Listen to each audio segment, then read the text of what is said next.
So, Arif, Yes. thank you for sitting down with me today.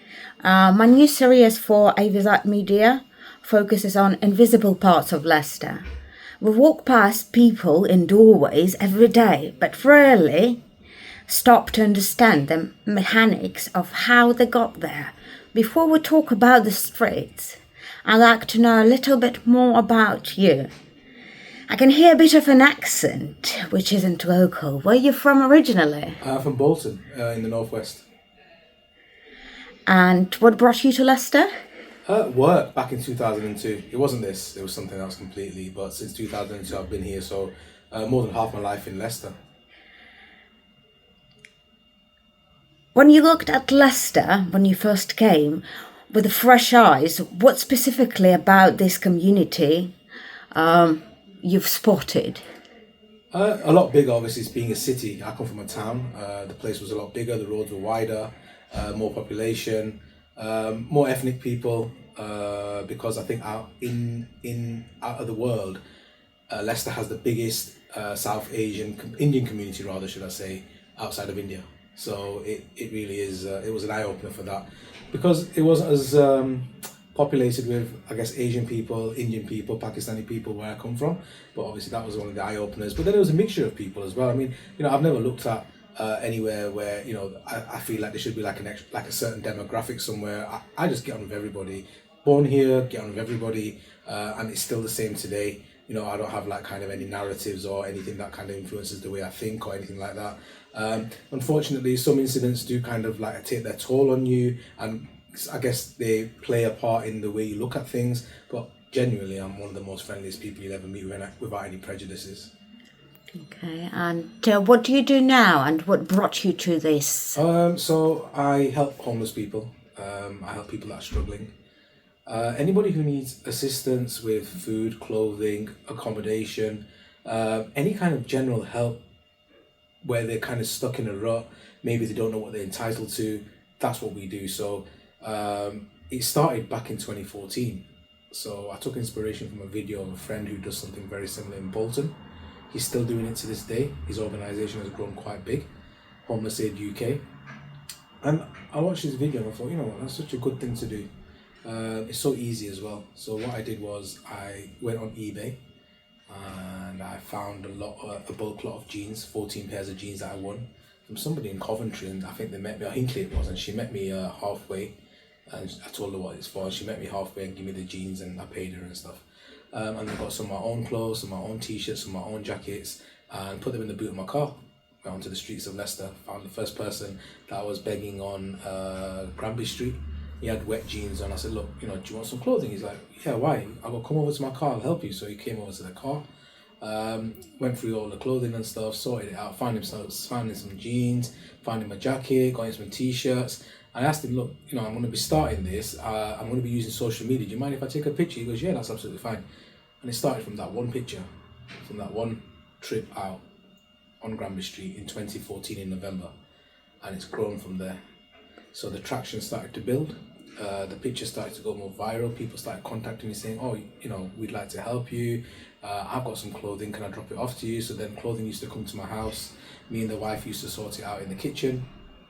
There used to be a lot of rubbish stuff that used to come as well that we can't use, we used to throw away. But the good stuff, we used to take it and put it in the boot of the car. That then progressed to using suitcases. So then I used to take 3 suitcases in the boot, and some more volunteers used to help me. And we used to start at the train station, walk our way down to the clock tower, up the high street, and then come back. And anyone we used to see along the way, we used to help out with clothing. Fast forward a few months, Takeaway started to contact me and said that, would you like us to do like portions of biryani or chickpeas and things like that? I said, yeah, fine, give it to me. So then we started getting food as well. Fast forward another couple of months, we used to get some students from a local mosque who contacted me and said, look, we'd like to come and help with like tea and coffee. I said, well, we on foot. He goes, we'll bring the urns and we'll do it ourselves. I said, okay, fine. So that happened for a while, and we used to have tea, coffee, hot chocolate, that kind of stuff, giving that to people on the streets. It used to be every, I think, Tuesday or Thursday, I can't remember. And then it progressed to then us gathering on the market every Wednesday. So once we kind of got established that, right, we're going to be here every Wednesday, we used to get rice and curry from a local temple. We used to get pasta from the Nightingale to pub near the market. Nando's used to give us chicken. Greg's used to give us pasties and donuts. And then we started getting chiropodists coming down, looking at people's feet for free. We used to get the Pro Bono Law Society coming down from the uni, giving people advice. Ginsters got involved, started giving us sandwiches. So that continued for quite a while. We're still doing this all voluntary, by the way. And at its peak, I think we served 181 people at one Christmas meal that we did. There was a catering company called Keithop Catering that came down, and they did like loads of turkey and stuff like that, and all vegetables, and it was like a proper Christmas dinner but on the market. Anyway, so come 2018, still not a registered charity, just an organisation, mainly running off Facebook. And what happened was the two of the ladies who are with me now, Corey and Vanessa, they used to be like an inner circle of volunteers, and said, look, you need to start getting people off the streets and into some kind of like hotels or B&Bs at least, because it's snowing, it's freezing. So I put an appeal out on Facebook, and within 2 days I had like £2,500 in my personal account. So I thought, oh damn, okay, I'm gonna have to register the charity now. So applied to register the charity in 2018 in the winter, and we got that by March that same year. But the first person that we accommodated in that winter, we got him into a hotel, went to see the guy the next day. I said, look, you're in this situation. Are you claiming for this? Are you claiming for that? Are you claiming for this? Is your housing application live? The council know about you? And the guy was clueless. Like, he didn't know what he was entitled to. He didn't know how to go about it. He didn't have a phone or a tablet to get to the internet. At that time in 2018, I think the only access to the internet was for him to go to the library on a computer.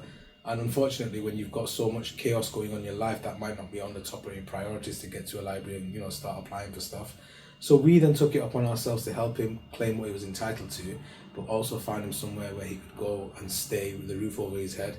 And we then made sure the housing benefit aspect was paid direct to the landlord, so the money would never get kind of used by him, or you'd be tempted to use it because the rent is then paid directly. And that's how we started doing the accommodation side of things.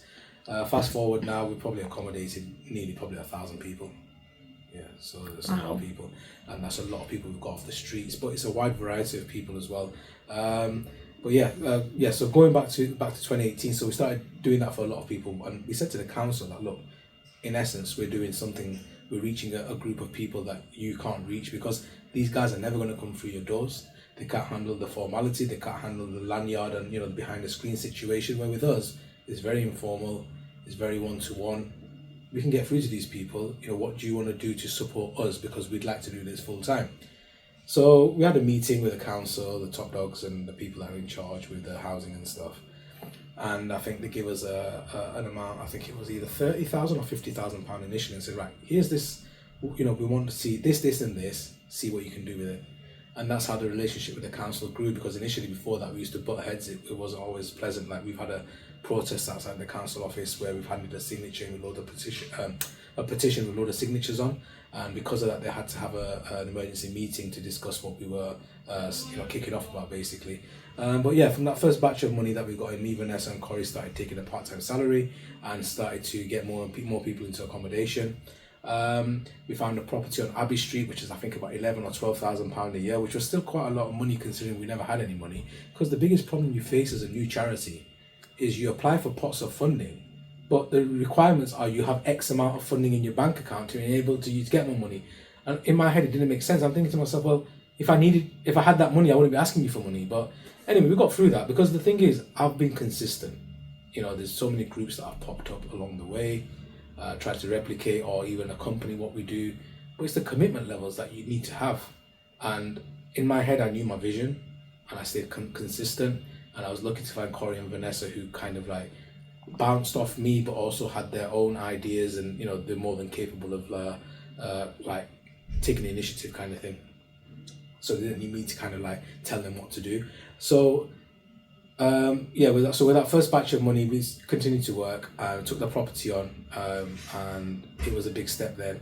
We thought, let's set it up as a charity shop. It'll be an income, it'll help to pay the bills and stuff, as well as doing support upstairs. We took that property on and continued. COVID came, so we had to stop doing the meals on the market. And during COVID, it was a weird time, because we got a lot of money thrown at us to help people, because we were delivering food parcels and stuff. And that kind of put us in a bit of a, I wouldn't say a false sense of security, but we didn't really think about money because we were getting it, we were spending it, we were using it for what it was for. And we really did make a difference in COVID. Like some of the work we did in COVID, it got me recognition in books and things like that as well. So, that was really good for us to, our work for it to be highlighted as a charity and stuff and get noticed. And then, we just continued once COVID stopped. Money was a bit of a struggle, but we came through that. The staff team has grown, the volunteer team has grown, the services we offered were getting better, we were getting more efficient, and we were also now getting more money from the council. We were getting grants from like banks and the lottery and stuff like that, but now the majority of our funding comes direct from the government to fund the projects that are pre-approved, that make a difference to those that are on the streets. The families as well. So we work with families as well now that are homeless. So basically, it's like, what don't we do? Honestly, genuinely, we just do so much now.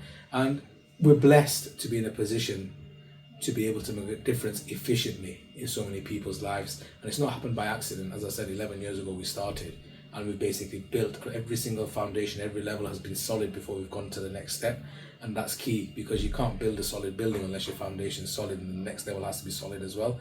And it's just been a natural progression from there. I firmly believe that we get help, we get divine help, definitely, because of what we're doing. The good karma comes naturally. Secondly, we've got no underhanded tactics or ulterior motives of anyone trying to make money or rob the charity, anything like that, because I'm in control of the finances. If anything ever went array, it'd come straight onto my head, so there's nothing ever like that's happened here. And everyone, apart from probably 2 or 3 members of staff that are here now, have been volunteering with me since 2017, 2018, 2019. So what we used to do for free, we get paid for. And it's not a job for us, it's something that's a passion. That warm fuzzy feeling you get of knowing you've made a difference in someone's life, you can't replicate it. And ultimately, we don't get the Monday morning blues because we enjoy what we do. Yeah, some days are hard and sometimes it's, a bit hectic, and sometimes the clientele and the service users aren't, the best of people, but that comes as part and parcel of the job. But I wouldn't change it for the world. And ultimately for me, there's charities out there that have been going 100 years, and 50 years, and 70 years, and 150 years. This is something I started in 2014, and the structure's there. The staff know what they're doing, all the structures and the service level agreements with the council and all the funding is all sorted. If I was to die tomorrow, this is my legacy that I leave on the earth. And you're on this earth for what, 50, 60, 70, 80 years, whatever it is. And if you can say you've left a legacy in your lifetime, that's massive. And for me, as a religious person, for my religious beliefs, the good karma that's going to come from the work that happens here is going to basically help me in the hereafter, basically.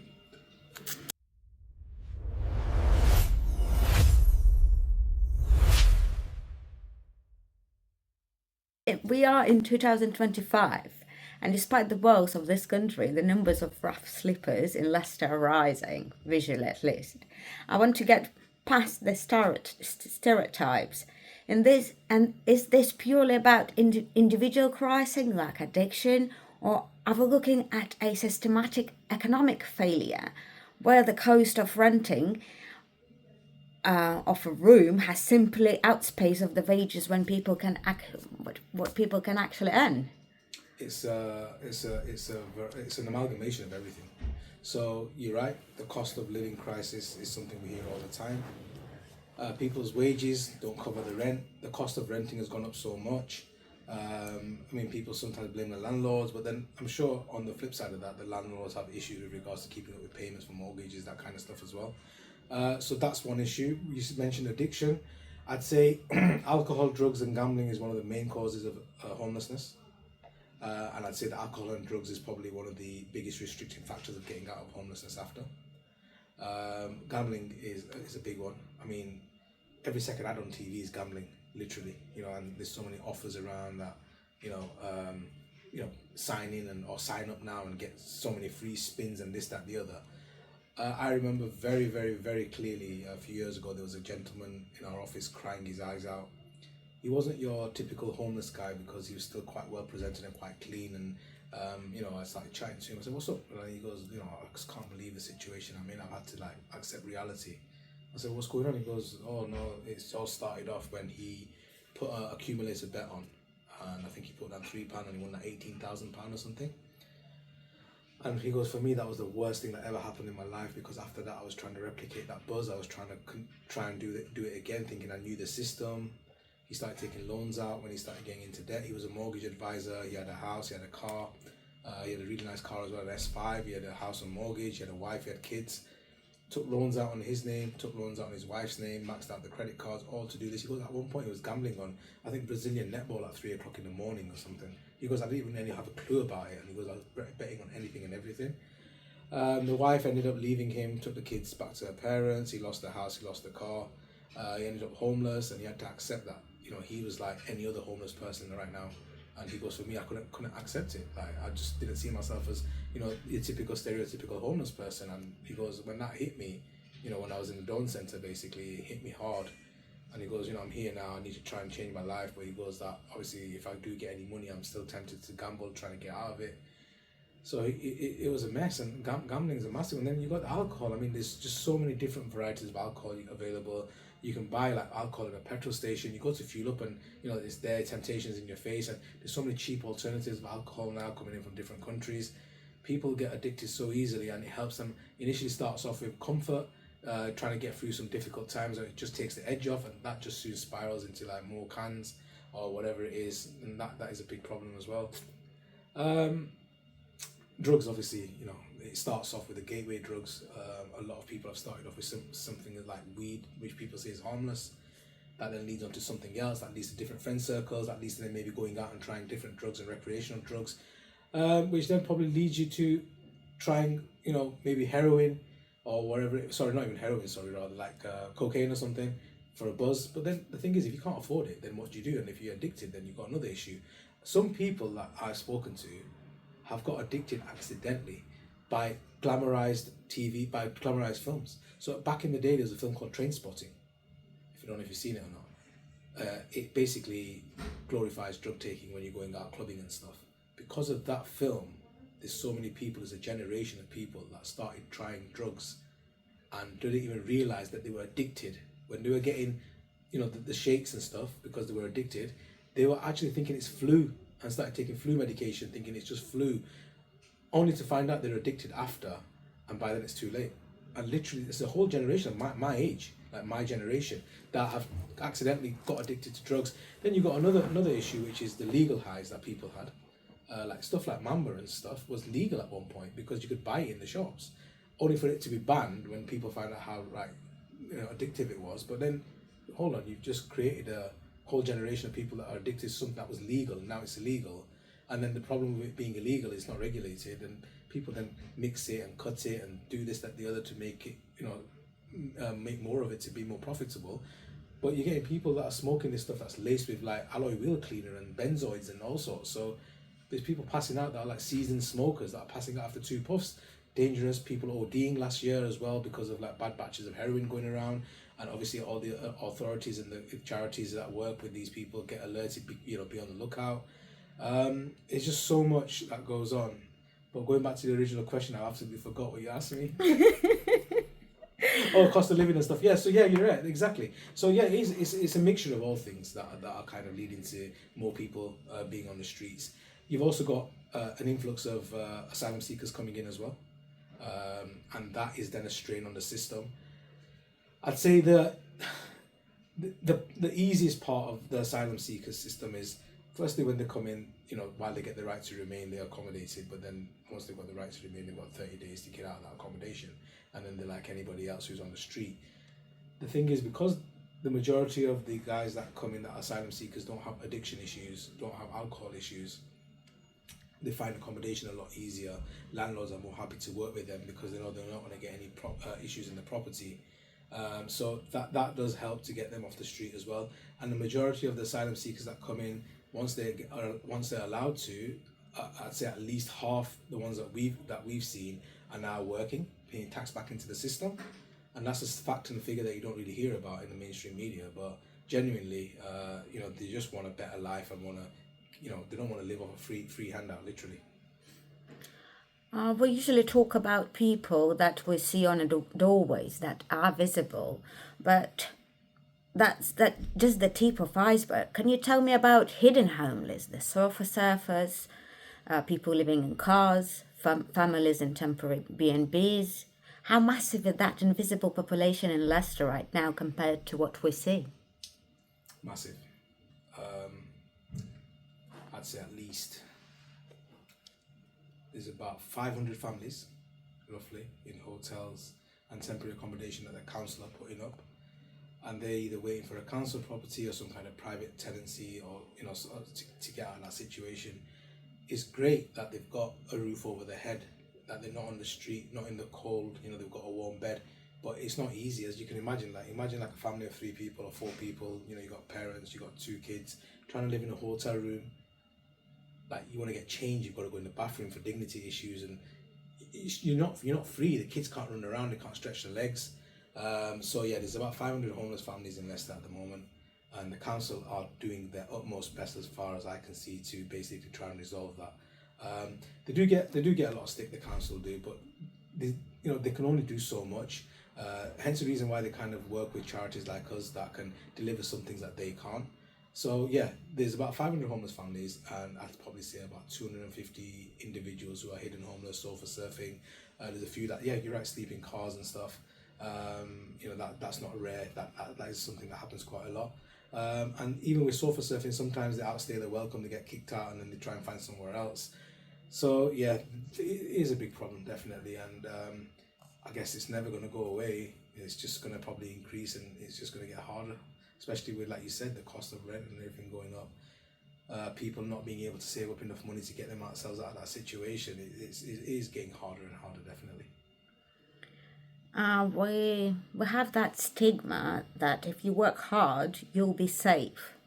But from working homeless people of you, how does that betrayal feel?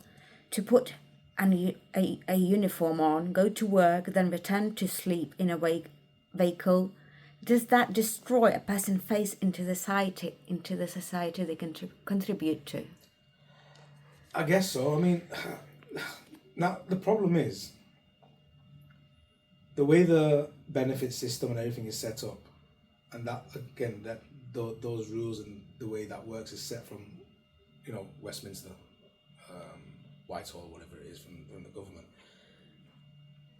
Someone who's homeless and on benefits, they don't have to pay for their mortgage. They don't have to pay for their council tax. Maybe the bills are included where they stay. All that's basically not costing them anything. The benefits covers that. The minute they want to start working, they lose all those perks, and they're going to be financially worse off. So where's the motivation to upskill and work? So out of the hundreds of people that we accommodated, I think only 2 or 3 have ever expressed an interest in working, of which probably 2 or 3 have gone for interviews, of which one's actually got a job and didn't last it. Because as bad as it sounds, who wants to get up at 6-7 o'clock in the morning, get clean, get dressed, walk or get a bus to wherever they've got to go to, work a whole day, come back, go sleep, rinse and repeat? Where the flip side of that is chill out, get up at 9-10 o'clock in the morning, go in town, see your friends, wherever habits you may have, that may be your circle that you hang around with. Smoke a bit of this, smoke a bit of that, or whatever it is. Go to charity maybe, or have some food, and then you're chilling, and then go sleep at 1-2 o'clock in the morning. You're chilling till the next day. So it's a complete different mindset change and mindset shift. I'm not saying it doesn't happen. It's people that get accommodation, people that get that security, the stability, use that as a springboard to come back into some kind of normality, so to say. But it doesn't happen as often as it should. And that's purely because of the way the system is set up. And again, them changes can only come from central government. They've got to work out how you're going to either upskill people to continue to get benefits, and I'm talking like real skills, or you're going to have to change the benefit system in a way where, I don't know how they do it, but it's going to be more advantageous to work rather than be on benefits. What about those people who lost their ID and they've been on the streets for a good while? How they can be back into the system with no digital skills? they'd need to attend courses and stuff. I mean, there's help out there. If people want to do courses, there is definitely courses out there. You can upskill yourself with like CV building. You can upskill yourselves with IT skills and stuff. A lot of organisations like the library, I think there's a people centre, they do have stuff like that, but it's whether you want to access it as a person. It's tricky. I mean, some people will have that gumption and the drive to go and do something like that, whereas others are just, because of maybe the mental health, maybe just how they're generally feeling so down and depressed. They're probably not even thinking about things like that. Everyone's story is different. Everyone's mental health state is different. Sometimes you see people on the outside that look bubbly and so happy, but inside you don't know what's going on. I mean, just like my stories, someone I knew from school, and he seemed fine. Genuinely couldn't tell anything, and he committed suicide. 2 people actually. And it happens a lot more than you think, and it's sad. You can't think, and in your head you think, had you just reached out, maybe we could have helped you, but you just never reached out. You thought everything was fine. Some guy who actually committed suicide, I met him at 3 o'clock in the afternoon, and 8 o'clock that night he committed suicide. And the conversation I had with him in the daytime, it was just fine, like, long time no see, how are you, or what you doing here, blah, blah, blah, not seen you for ages. Everything's cool, yeah, this, that, the other, and then I find out the next day he hung himself, so... You don't know what's going on in people's heads, but yeah, it's a crazy world out there. It is heartbreaking. And are you seeing another demographic shift? I was seeing teenagers or those who are just living their care system falling through the cracks. Buffett assume homeless is an older person's issue. But why are we seeing younger faces on the street these days? It's a variety of things. I don't know the exact answers. I mean, normally people up to 25 are kind of looked after by child support services. So that's one thing where they kind of still get kept in care in the system. But then you also get those that are kind of like leaving home for a variety of reasons, whether that's clashes at home with parents, step-parents, whether the parents themselves are still that young that technically they haven't matured enough to look after their children, because it happens. Especially when you consider girls that are 14, 15, 16 having children. I mean, the kids themselves, how can they have kids at that age, and like instill some like solid moral, standing or moral fibers in them. Yeah, I'm not saying it doesn't happen if she's got a support family or whatever, but if a lot of people that come here have kind of said to me, had I had a father figure, stroke older figure growing up, I don't think I'd be the way I am. I needed some discipline in my life, this, that, the other. And this goes back to like 30, 40 years, of this kind of happening. And now we're seeing the results of that, unfortunately, of the breakdown in family values, the breakdown in family networks, this whole carefree attitude of like having kids and then, oh, it's all right, the mum will look after it, and the father not taking responsibility, or the father not going to visit the children, not paying child maintenance, that kind of stuff. It's all going to lead to disaster in the end, and it is, and we're seeing the results of that now. The breakdown of like moral fibers, in my opinion, but yeah. A teenager that run away from abused home, as you just mentioned, they're often placed in adult hostels. Do you think that a safe place for a child? Or are we forcing them into impossible choice, abuse at home or fear in a hostel full of strangers with complex needs? Well, you'd like to think that they put into somewhere that's adequate. Obviously, what happens in a hostel, I don't know, I can't comment on that because I just really don't know. So I wouldn't want to comment on something that I've not got a clue about, to be honest with you. But yeah, I mean, I guess everyone's situation is different, every child is different, and I guess 18 is technically an adult. I mean, I remember when I was 18, I'd like to think I'd be able to make some kind of sensible decisions at that age and definitely take response. But then again, maybe we were different then, who knows? I mean, I'm 46 now, so maybe we're from a different generation. Maybe we mollycoddle our kids too much now, so maybe they mature a lot later, who knows? But yeah, it's, I wouldn't really know, to be honest with you, regarding that. Yeah, my observation is that I do see some kids living home and they're hanging out in what we would call bad crowds, instead of going and getting help because it's too complicated, too many questions asked, they're uncomfortable with it. And that's what I see is a bit of a gap within our society, so I just wanted to mention it. Yeah, I mean, You're right. I mean, kids growing up together, being unruly, and there's different levels of it. I think when we were younger, maybe we were naughty, but not malicious with it. I think it's the shift. There's been a big shift in the way of attitudes of the way people are perceived, like the knife crime and stuff. We'd never dream of carrying a knife when we were that age. It's just not the done thing. I don't even know where that's like been invented, like come into society from, but it's a big problem in a lot of the inner cities. And it's so easy to do. I mean, if you feel like you're threatened, you feel like you're in danger, grabbing a kitchen knife from the kitchen before you go to school or whatever it is, it's not hard. It's just so easy to grab that. So but I don't know how we've got to that as a society. Genuinely don't understand it. I have been reading a book, Anxious Generations. It's about generations of being raised by digital devices and whatever is out there in the digital world, which has a huge, massive increase on their mental health, as well as the outcomes of what we have out in the community these days. So once you are so used to digital world, I suppose it's hard to go and get to talk to people, to cancel to those support groups, whilst your mind is somewhere else. Yes, there are young people, but what about women? How do women get to that point? Do women get homeless too? Yeah, of course. Just like men, same thing. It can happen.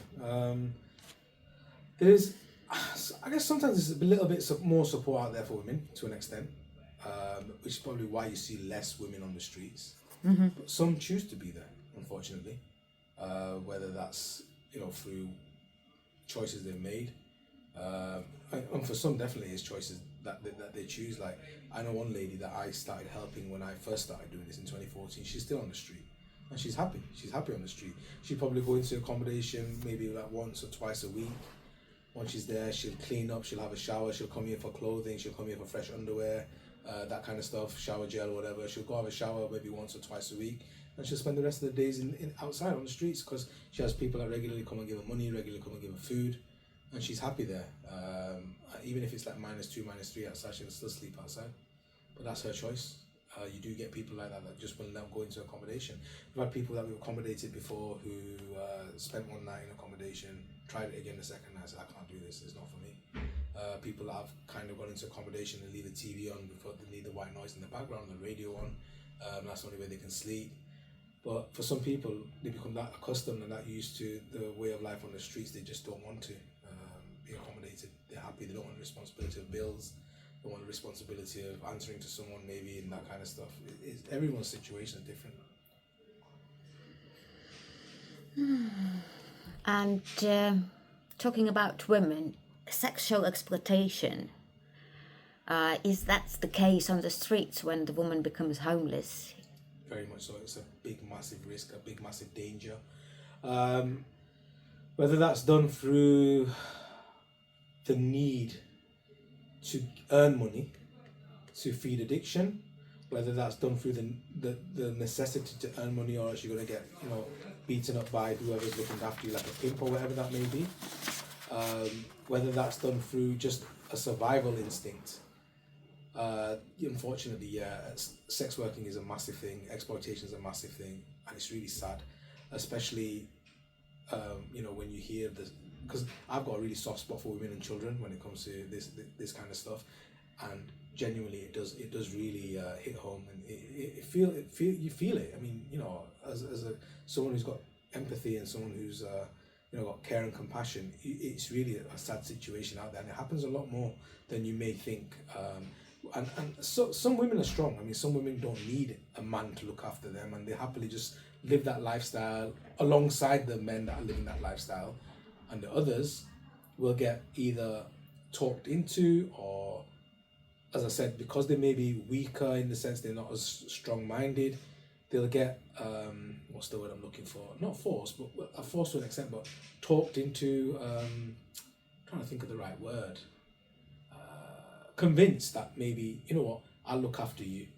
And that trust is then built. And then once that trust is built, sometimes you love that person or you care for that person, and or maybe even a safety issue that if I don't listen, I'm gonna get beaten up or I won't get looked after. And yeah, I mean, we hear of stories out there where there's people pimping out their girlfriends, and they take all the benefit money. They take like 50% of whatever they're earning on the street, or even more than that. Here's for your day, even though you're giving like £100 to him. Here's 20 quid for you, like But it's the sad reality of the society that we're in. It's just, and the worst thing is people paying for sex as well, knowing full well the situation the lady's in. People's like, honestly, I don't get it. Honestly, it just. What about young girls? That's a different issue altogether. I mean, first and foremost, I don't understand how as an adult man you can look at a young girl and get sexually attractive to a young girl that young anyway, 13, 14. That's just ridiculous. But then the people that are doing this, and you're hearing about so many different kind of gangs and like whole groups of men doing this, it's a wide variety of spectrum. Yeah, the media might try and push one narrative that it's a certain group of individuals, but if you look deep dive into the media, you'll see all different kind of ethnicities doing this. So it's not kind of like only fixed on one ethnicity. It's happening across the spectrum of different kind of colours of people and different kind of ethnicities and groups and nationalities and all sorts. So I hate when people try and say it's just one particular group, but it's absolutely heartbreaking.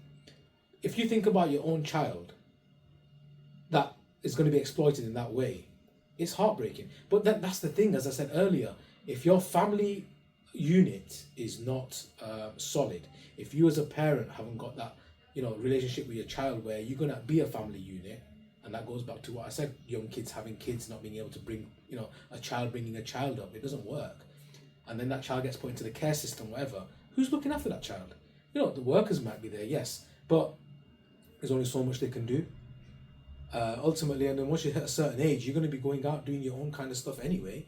And this is how these groomers work, because they lure people in by giving them dangling carrots. Now, whether that's a girl who's 14, 15, or whether that's even something like a drug dealer who's grooming in 14-year-old boys, 15-year-old boys who are at school, knowing full well that giving them a 200 or 300 pound Moncler jacket is going to get them on side. And then sometimes the other issue with that is you've got parents at home who are struggling to make ends meet, yet your 15-year-old's coming home with £300 in his pocket. Do you take it and try and get yourself out of the situation, or do you report it to the police saying my son's dealing drugs for the local drug dealer? It's hard.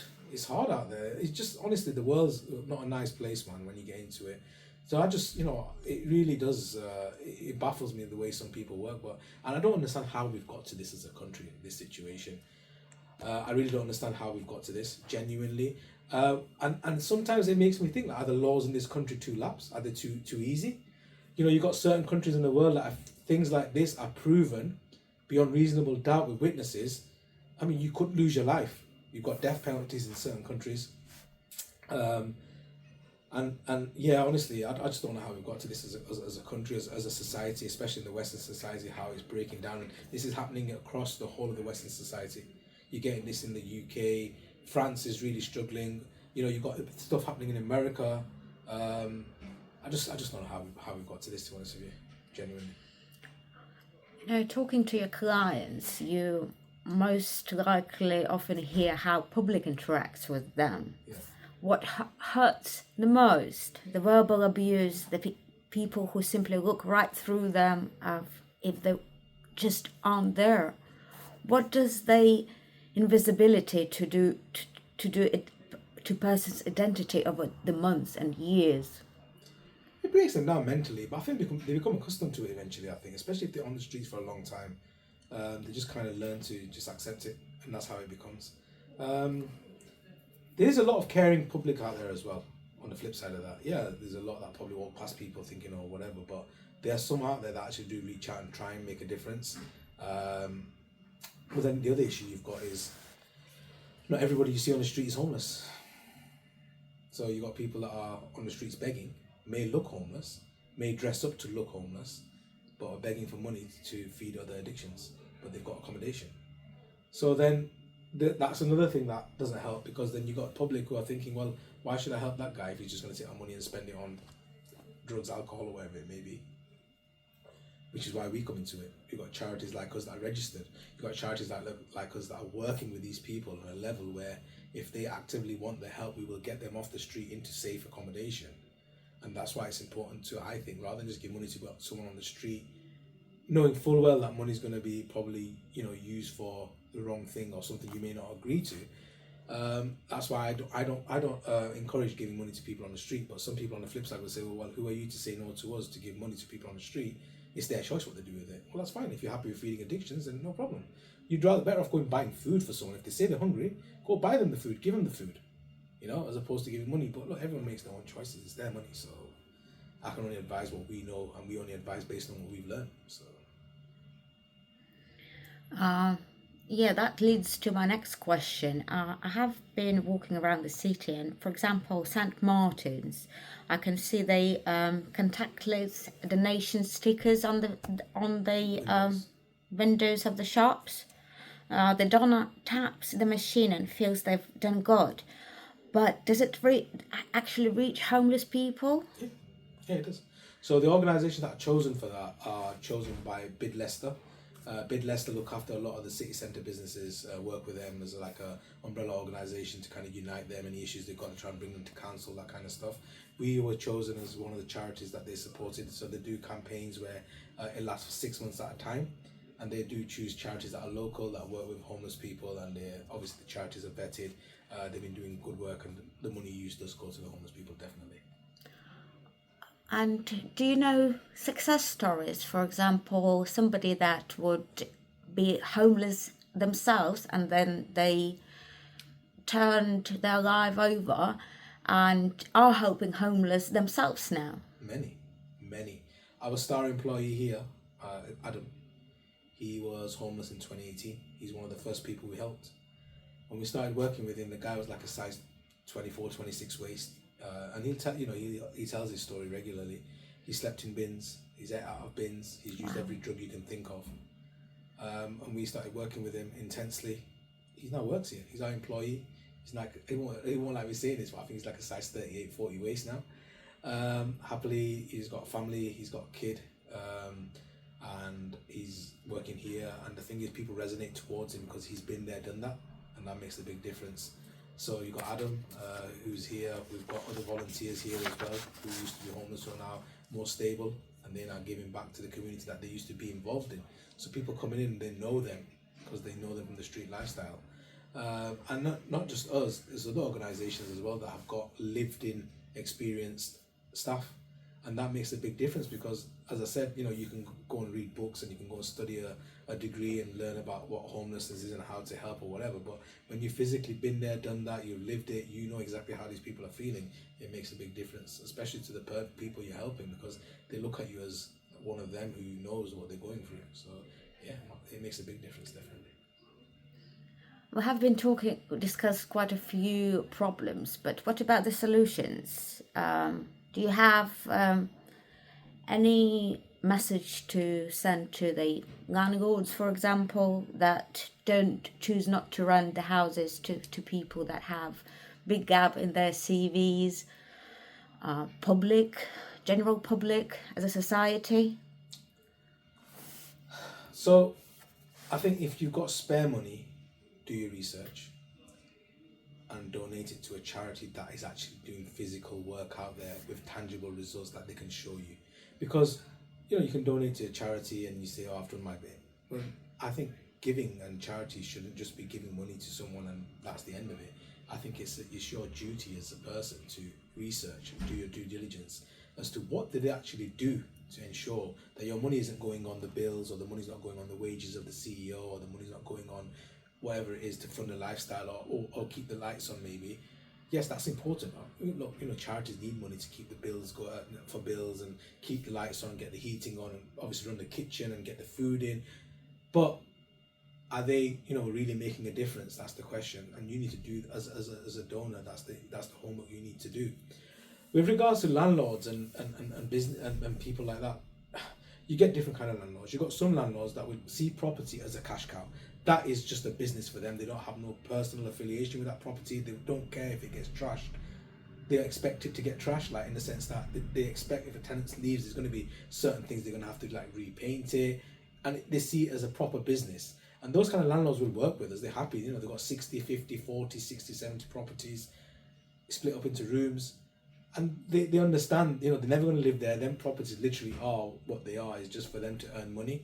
So them landlords are happy to kind of work with people that have got the issues, and the rents are sky high as well, because the level of accommodation isn't like, you know, 5-star, and that's cool for them, and it works for the guys we're working with, because they don't want 5-star accommodation when they're living that lifestyle where either they're in the throes of addiction still, or they're, you know, recovering. That being in a 5-star place isn't their priority. Having a warm roof over their head is, having somewhere secure to sleep at night is, having somewhere where they know they're safe and it aids their recovery or their progress is. But then, you know, on the flip side of that, I guess that you've got people that have got properties that really do take it to heart when they get trashed and stuff. Maybe that's probably why they don't want to work with people that have got gaps in the CV or got addiction issues and that kind of stuff. Only they can make them choices, you know. At the end of the day, the schemes out there, like the council here in Leicester, if you've got houses, they will guarantee you your rent, they'll guarantee your repairs if anything happens. They're looking for properties constantly. There's a specific team in Leicester that looks for landlords who have got properties, and they want to try and marry the people, the families that we're speaking about that in the hotels and apartments, get them into that accommodation, because it costs the council a lot less. As you can imagine how much a hotel room is, where, you know, it costs a fraction of that to be in pay for the monthly rent. So to keep the cost down, to try and make it affordable, to continue doing what they do with the families, the council are actively working with landlords to kind of get people in there. And the thing is, whilst they're in that accommodation, their housing application is still live. It doesn't cut them off, which is what a lot of people were worried about. So, you know, that's something the council have kind of listened to and made sure that people understand that, yeah, okay, if you come out of the hotel into this temporary accommodation for 1 year, whatever it may be, you can still be bidding on houses and stuff as they come up. That's another problem. I mean, there's not enough council houses out there for everybody, and you know, where they're supposed to get them from. They're trying to build more accommodation and stuff, but it's not an easy process. You know, you can't build a house in a day. So it's something the council are actively trying to work on. And as I said, the thing is, because we work so intensely with the council, we can see how much they struggle and how much they are trying. But again, there's just the sheer volume and sheer numbers of people that need the help. It's not easy for them. So whereas before we were very anti-council and very much you should be doing this and you don't do this, you don't. We now see it on the other side, because the service level agreements we've got there with them, we get a plethora of information now that we'd never have access to before. And you know, there's some really good people in the council as well that are trying the best, and they really do genuinely care about some of the people they work with, and we see that. So yeah, it's hard, but yeah, we just got to keep chugging along and see what we can do. And looking at it as in a community sense, I can see some people are being ignorant to problems of our society. What do you think the message we can send to them to start looking into where they're living, and this is our society, and that their kids are growing up here? Yeah, it's important, I think, to bring children up to understand that life isn't just about being sat in a bedroom with your iPad in the warm heat. There's people out there genuinely in your community that are struggling, and as parents, it's your responsibility to instill that in children, not put them into that false sense of security, let them realise what's going on in the world. So firstly, they can appreciate what they've actually got, and secondly, they can grow up being caring, compassionate individuals, because ultimately, as we get older and we're less able to do things, the future is the children that are going to be young adults, and if they grow up being caring, compassionate individuals, they'll be able to look after those that are less fortunate. And without charities in this country, this country will be on its knees, genuinely, whether that's homelessness, food banks, disabled charities working with the elderly, whatever it may be. There's no way that this country would be the place it is if there weren't charities out there doing this work, genuinely. I mean, there's thousands of charities in this country for a reason. They actually are making a genuine difference and helping people out there. So yeah, I've said that all along, that this country would be a mess if it wasn't for charities, genuinely. And that's the thing, with so many charities out there, you might not agree with homelessness, right? That might not be your thing, fair enough, but there's another thing you could look into. Maybe working with Down syndrome children. I mean, it's so loving. I went to this place once, and there's all Down syndrome children, not children, adults, sorry. And they went to had a pantomime, and they invited me down. And afterwards, they're so loving, honestly, just hugging me, and I just felt so warm. And I thought, if I wasn't doing homelessness, this is something that I'd do. But that might be something you want to do. You might be working with disabled children. You might be working with disabled adults. You might be working with the elderly. You might be working with young children. There's so much charitable work out there that you have to find something that you can align to, and then commit yourself to that. Just whatever it may be, you can do something as little as just donating some money every month, being more involved, getting community members involved, or even bringing up their profile to different people so people can see what's going on. Genuinely, being good should be in your human nature anyway. Whether you're religious, non-religious, you should just look to help those that are less fortunate. And whether, again, as I said, as a religious point of view, looking at the good karma that comes from it, or as a normal human, what goes around comes around kind of thing. It just pays to be a caring individual, I think. And finally, looking at the bigger picture, if you could change one government policy or law today that would stop people from losing their homes in the first place, what would it be? Tricky, man. The thing is, the laws, they go back such a long way that they kind of intertwine with different subsections and stuff like that. I guess I don't know. I mean, like I said, ultimately, look, law changes come from the top, and you'd like to think in 2025, we'd be in a position now where they get enough advice, or they get enough, they've got enough experience now to kind of ensure that this doesn't happen.